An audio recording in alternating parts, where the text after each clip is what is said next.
সম্পর্কে সবাইকে স্বাগত। আমরা আজকে পড়ব বুদ্ধির পরিমাপ বা মেজারমেন্ট অফ ইন্টেলিজেন্স সম্পর্কে।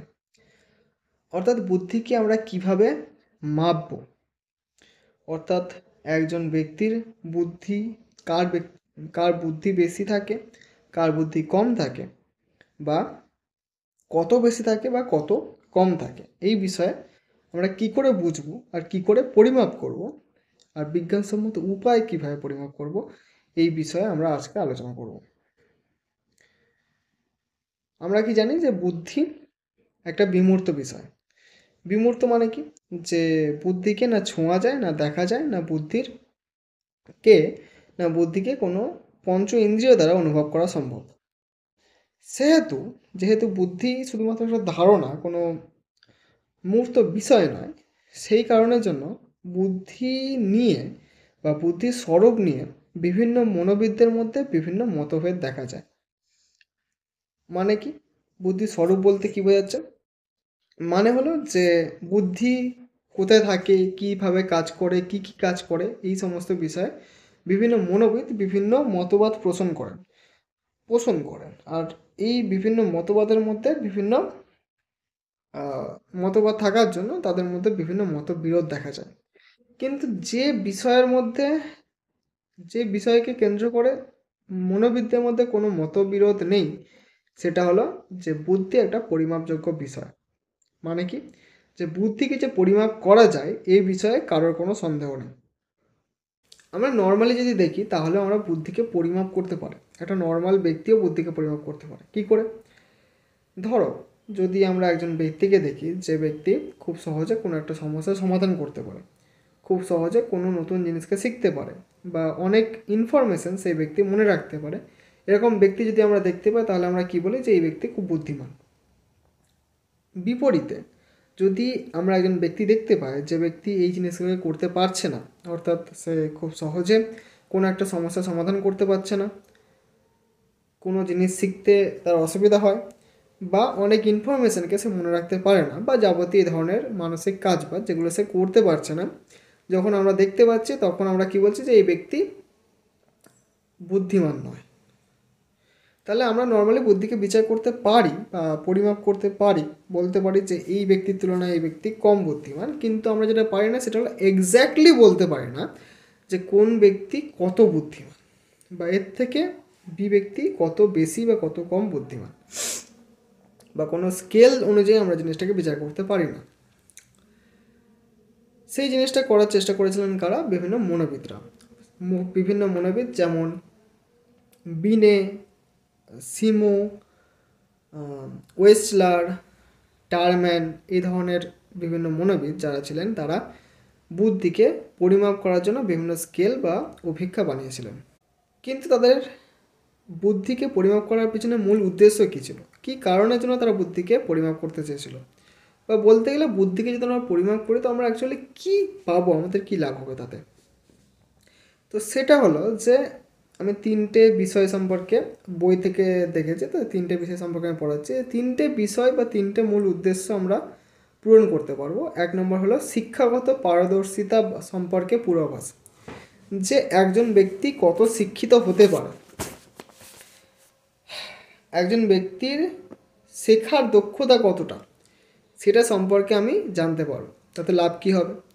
ধরো যে একটা ক্লাসের মধ্যে 20 জন স্টুডেন্ট আছে, ঠিক আছে? তো 20 জন স্টুডেন্ট, আর এই 20 জনের মধ্যে 5 জন এমন যারা খুব বুদ্ধিমান, 5 জন স্টুডেন্ট খুব বুদ্ধিমান। তো এই 5 জন স্টুডেন্ট কোনো জিনিস শিখতে খুব সহজেই শিখে যায়। তারা শেখার জন্য টিচারের উপর নির্ভরশীল হয় না, তারা কোনো কিছু শেখার জন্য টিচারের উপর নির্ভরশীল হয় না। তো যেহেতু তারা টিচারের উপর নির্ভরশীল হয় না কোনো কিছু শেখার জন্য, তারা খুব সহজে কোনো জিনিস শিখতে পারে। যেহেতু তারা খুব সহজে কোনো একটা জিনিস শিখতে পারে, টিচারের উপর ডিপেন্ডেন্ট হয় না, সেই কারণের জন্য টিচারকে কম এফোর্ট আর কম টাইম তাদের পিছনে খরচ করতে হবে। ওকে, বি স্টুডেন্ট, ধরো 10 জন আছে যারা অ্যাভারেজ বুদ্ধি সম্পন্ন, মানে এরা কোনো কিছু মানে কিছু জিনিস নিজে থেকে শিখতে পারে, আর কিছু জিনিস এমন হয় যেগুলো শেখার জন্য তারা টিচারের উপর ডিপেন্ডেন্ট হয়। তো টিচারকে স্টুডেন্টের থেকে বি স্টুডেন্টের ক্ষেত্রে বেশি এফোর্ট দিতে হবে, বেশি টাইম দিতে হবে, কারণ তারা কিছু কিছু জিনিস এমন আছে যেগুলো শিখতে পারছে না, তাদেরকে টিচারকে সেগুলোকে শেখাতে হবে। সি স্টুডেন্ট ধরো 5 জন আছে, বাকি 5 জন স্টুডেন্ট যারা আছে তাদের বুদ্ধি একদম কম। তো যেহেতু তাদের বুদ্ধি কম, সেহেতু তারা কোনো কিছু শেখার জন্য টিচারের উপর ডিপেন্ডেন্ট হয়ে যায়, তারা নিজে থেকে কোনো জিনিস শিখতে পারে না। তো এইরকম যে স্টুডেন্টগুলো আছে তাদের পিছনে একজন টিচারকে টাইম আর এফোর্ট প্রচুর দিতে হবে। তো আমি যদি বুদ্ধিকে পরিমাপ করতে পারি, একজন টিচার যদি নিজের ক্লাসের মধ্যে সবার বুদ্ধিকে পরিমাপ করে আর দেখতে পায় যে এর বুদ্ধি অনেক বেশি, একে আমাকে টাইম দিতে হবে না, এর বুদ্ধি মোটামুটি আছে, এর পিছনে আমাকে মোটামুটি টাইম দিতে হবে, আর এই কটা স্টুডেন্ট আছে যার বুদ্ধি একদম কম, তার মানে এর পিছনে আমাকে প্রচুর টাইম দিতে হবে। তাহলে আমি যদি বুদ্ধিকে পরিমাপ করতে পারি, তাহলে একজনের শিক্ষাগত দক্ষতা সম্পর্কে আমার আইডিয়া হবে, আর সেই শিক্ষাগত দক্ষতা সম্পর্কে যদি আমার আইডিয়া হয়, তাহলে আমি সেই ব্যক্তির জীবনে শেখার জন্য কি কি প্রয়োজন, তার কী কী রিসোর্স দিতে হবে, তার পিছনে টাইম দিতে হবে, এফোর্ট দিতে হবে, সেই সম্পর্কে আমার আইডিয়া বার করতে পারবো, আর সেই ব্যক্তিও নিজের কী কী প্রয়োজন সেই অনুযায়ী কাজ করতে পারবে। ওকে, তারপরে কি আছে, তারপরে আছে কর্মক্ষেত্রে পারদর্শিতা সম্পর্কে পূর্বাভাস। কর্মক্ষেত্রে পারদর্শিতা সম্পর্কে পূর্বাভাস বলতে কি না, যে একজন ব্যক্তি কর্মক্ষেত্রে কতটা পারদর্শী হতে পারে, মানে কতটা সফল হতে পারে।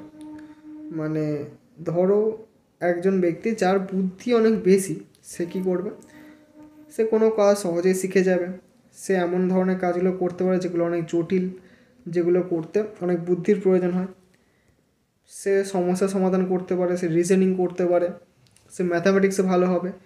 তো এই ধরনের যদি কাজবাজ হয়, আর আমি যদি একটা কোম্পানির মালিক হই, তাহলে আমি কী করব, আমি দেখব যে ব্যক্তি বুদ্ধিমান তাকে আমি এমন কাজ দেব যেখানে প্রবলেম সলভিং এবিলিটি লাগবে, রিজনিং এবিলিটি লাগবে, টপ লেভেল যেখানে যেসব কাজগুলো আছে, যেখানটা প্রচুর সমস্যা আছে, সেই সমস্যাগুলো সমাধান প্রতিনিয়ত করে যেতে হবে, সেই সব জায়গায় আমি কি করব,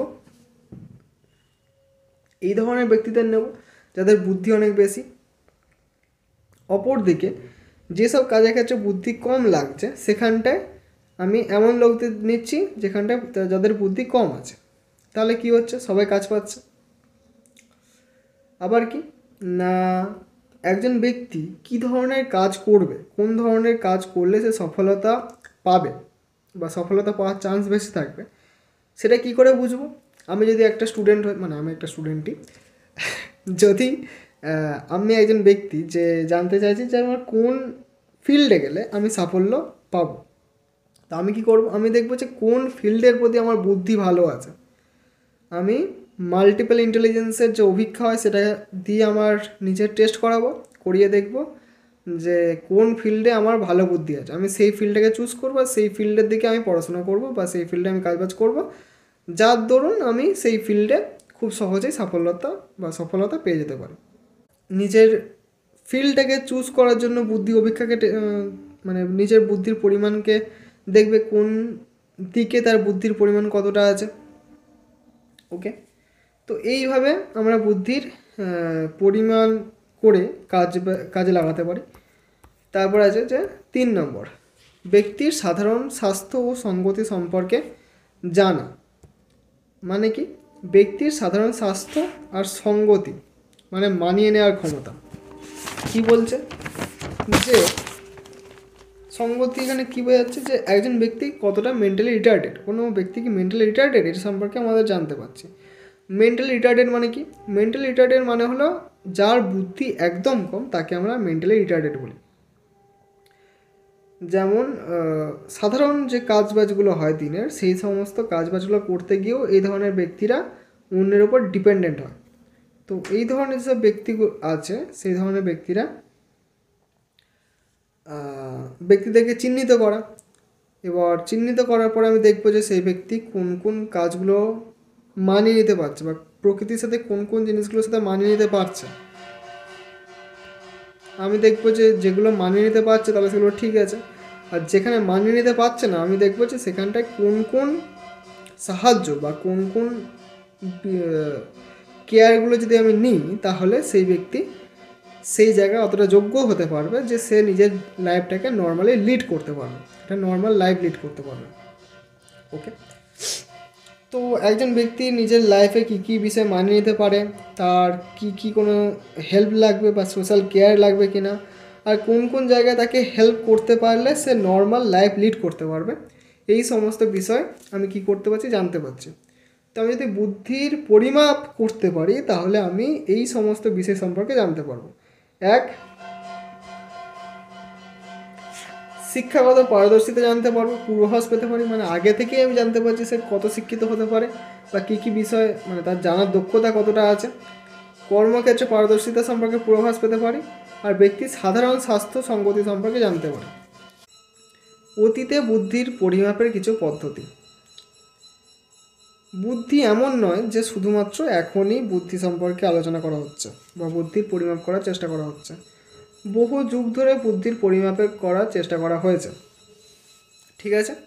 তো এরকম অতীতে ব্যবহৃত তিনটে পদ্ধতি হলো ফ্রেনোলজি, ফিজিওগনমি অ্যান্ড গ্রাফোলজি।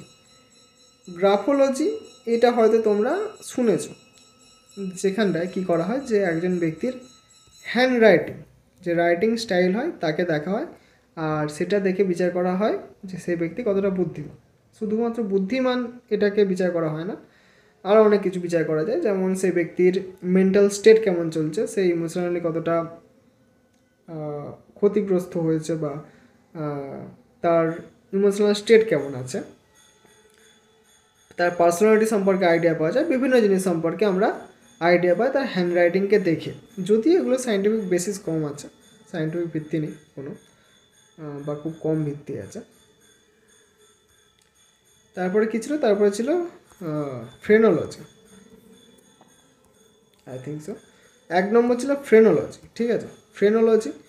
তো ফ্রেনোলজি বিষয়টা সম্পর্কে আমরা একটু জানবো। ফ্রেনোলজি বিষয়টা হলো যে একজনের খুলি, যে মাথার যে খুলি হয় সেই খুলির সাইজটাকে দেখে বিচার করা হতো যে এই ব্যক্তি কতটা বুদ্ধিমান। ধরো একটা নর্মাল আইডিয়া ফ্রেনোলজি ছিল যে যদি কারোর কপালের সাইজ বড় হয়, মাথার যে কপাল, এই কপালের সাইজ যদি বড় হয় তার মানে সেই ব্যক্তি বুদ্ধিমান হবে। যদিও এটা একটা সেন্স বানায়।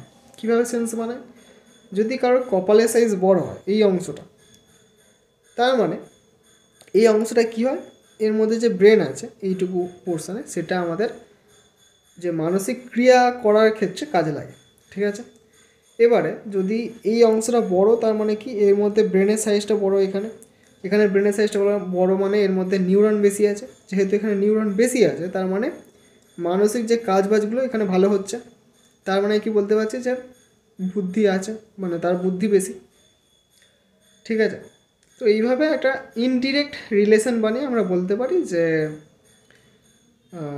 যদি কপাল বড় হয় তাহলে একজন ব্যক্তির বুদ্ধি বেশি, যেটা ফ্রেনোলজির আইডিয়া।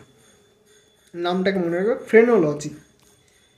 তোমরা যদি চাও তাহলে আমি এই ফ্রেনোলজি নিয়ে একটা বড় দেখে ভিডিও বানাতে পারি, কমেন্ট করে আমাকে জানাও। 2 নম্বর পদ্ধতি হলো ফিজিওগনমি। এবার ফিজিওগনমি মানে কি, ফিজিওগনমি মানে হলো যে একজন ব্যক্তির মুখের আকৃতি দেখে বিচার করা হবে যে সেই ব্যক্তির পার্সোনালিটি কেমন ও বুদ্ধি কতটা বেশি বা কম। এটাকে বর্তমানে ফেস রিডিং বলা হয়, ফেস রিডিং, ঠিক আছে, ফেস রিডিং বলা হয়। এই যে ছবিটা এখানে দেখা যাচ্ছে যে বিভিন্ন ব্যক্তির নাকের বিভিন্ন সাইজ, তো নাকের বিভিন্ন আকৃতি অনুযায়ী, সাইজ না আকৃতি, সরি, নাকের বিভিন্ন আকৃতি দেখে বিচার করা হচ্ছে যে সেই ব্যক্তির পার্সোনালিটি বা ইন্টেলিজেন্স লেভেল কীরকম হতে পারে, ঠিক আছে। যেরকম এইরকম যদি আকৃতি হয় তাহলে এটা হবে লজিক্যাল রিজনিংয়ে ব্যক্তি ভালো হবে, এটা হলে পেসিমিস্টিক হবে। তো এই ধরনের আইডিয়া আর কি। যদিও এই তিনটে পদ্ধতির বিজ্ঞানসম্মত ভিত্তি অনেক কম, এই তিনটে পদ্ধতিকে সিউডো সায়েন্স বলা হয়। বিজ্ঞান বা সায়েন্স বলতে বোঝায় যেসব আইডিয়া, মানে যে আইডিয়াগুলো যার পিছনে যুক্তি আর প্রমাণ আছে। যুক্তি প্রমাণ ছাড়া বিজ্ঞানীরা কথা বলে না, আর বিজ্ঞানীদের কি কথা বলে তা কোনো যায়ও আসে না। মেন হলো যে বিজ্ঞানী যে হয়েছে সে কতটা যুক্তি বা প্রমাণ সহ কথাবার্তা বলছে। তার কথার পিছনে যদি যুক্তি থাকে তাহলেই সায়েন্স এটাকে মানবে, না হলে কোনো পাত্তা দেবে না। আর সিউডো সায়েন্স যে জিনিসটা হয়, সিউডো সায়েন্স বলতে বোঝায় যে সেই জিনিসটার পিছনে যুক্তি প্রমাণ আছে বলে মনে হয় কিন্তু নর্মালি থাকে না। কিছু ক্ষেত্রে অ্যাপ্লিকেবল হয় হয় আর কিছু ক্ষেত্রে অ্যাপ্লিকেবল হয় না। ঠিক আছে,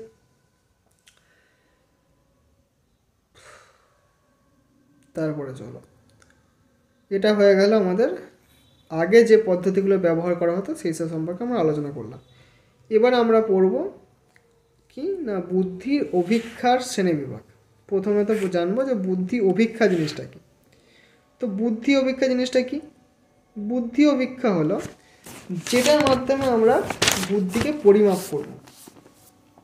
বুদ্ধি পরিমাপ করার কৌশলকে বুদ্ধি অভিক্ষা বলে। মানে যেটা দিয়ে বুদ্ধি পরিমাপ করা হয় বা যে পদ্ধতির সাহায্যে বুদ্ধি পরিমাপ করা হয় সেই পদ্ধতিকে বা সেই জিনিসটাকে, যেমন একটা কোয়েশ্চেনারের মধ্যে বিভিন্ন কোয়েশ্চেন থাকে, সেই কোয়েশ্চেনগুলোকে সলভ করতে দেওয়া হয় একজন ব্যক্তিকে, আর সেই ব্যক্তি সেটাকে সলভ করে। সেই সলভ যেগুলো করলো সেগুলোকে এবারে স্কোর করা হবে, করে দেখা হবে সেই ব্যক্তির বুদ্ধি কতটা আছে। তো এই কোয়েশ্চেনারটাকে অভিক্ষা বলা হবে। বা কোনো একটা পদ্ধতি, যে পদ্ধতির মাধ্যমে আমরা বুদ্ধিকে পরিমাপ করছি তাকে আমরা বলবো যে বুদ্ধি অভিক্ষা। যেমন আইকিউ টেস্ট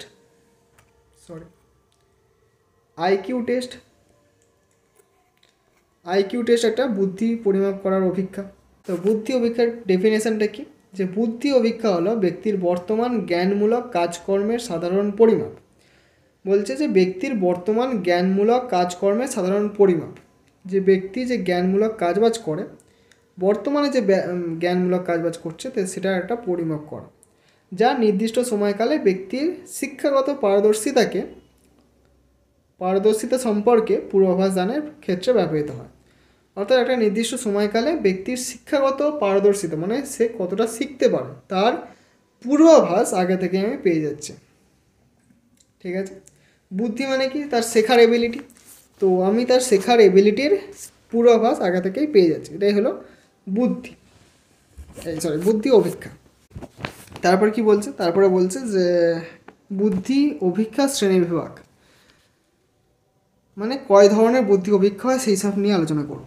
তো বুদ্ধি অভিক্ষা বিভিন্ন বিষয়ের ভিত্তিতে বিভিন্ন রকমের হয়। যেমন বলছে সমস্যার প্রকৃতির দিক থেকে বুদ্ধি অভিক্ষা দুই রকমের।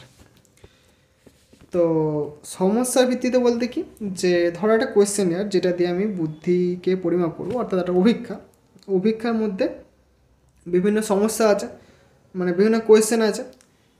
কোয়েশ্চেনগুলো নর্মালি কেমন হয়, যে একটা সমস্যা দিয়ে হলো সেটাকে সমাধান করবে একটা লোক, তারপরে আমি জানতে পারবো যে তার সমস্যা সমাধানের এবিলিটি বা ক্যাপাসিটি কেমন আছে।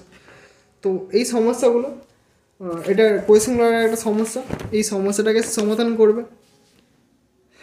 এবারে সেই সমস্যার যে প্রকৃতি, সেটা ভাষা ব্যবহার করা হচ্ছে নাকি ভাষা ব্যবহার করা হচ্ছে না, এর ভিত্তিতে আমি বলবো, এর ভিত্তিতে সেই অভিক্ষা দুই প্রকারের। মানে সমস্যার প্রকৃতির দিক দিয়ে অভিক্ষা তাহলে দুই প্রকারের, একটা হলো ভাষামূলক অভিক্ষা আর একটা ভাষা বর্জিত অভিক্ষা। একটা হলো ভার্বাল ইন্টেলিজেন্স টেস্ট আর একটা নন ভার্বাল ইন্টেলিজেন্স টেস্ট। ভাষামূলক অভিক্ষা বলতে কি, যেখানে ভাষার ব্যবহার হয়, যে সমস্ত অভিক্ষা নির্দেশ দান থেকে শুরু করে অভিক্ষা পথ উত্তর সবই ভাষার মাধ্যমে সম্পাদিত হয় তাকে ভাষামূলক অভিক্ষা বলা হয়। ওকে, মানে তোমাকে নির্দিষ্ট একটা ভাষা জানতে হবে, তারপরে তুমি কোয়েশ্চেনটাকে বুঝতে পারবে, আর তারপরে সেই কোয়েশ্চেনটাকে বোঝার পর তুমি সেই অ্যান্সারটা করতে গেলে তোমাকে ভাষা প্রয়োগ করে অ্যান্সার করতে হবে। ওকে, এবারে ভাষা বর্জিত অভিক্ষা বা নন ভার্বাল ইন্টেলিজেন্স বলতে কি, এটার মানে হলো যেখানে ভাষার ব্যবহার খুব কম আছে বা একদম নেই। ঠিক আছে, আর এখানে সাধারণত ছবি, লেখা আছে এখানে ছবি, সংকেত, চিহ্ন ইত্যাদি ব্যবহার করে কোনো কাজ সম্পাদন করতে বলা হয় তাকে ভাষা বর্জিত অপেক্ষা বলা হয়।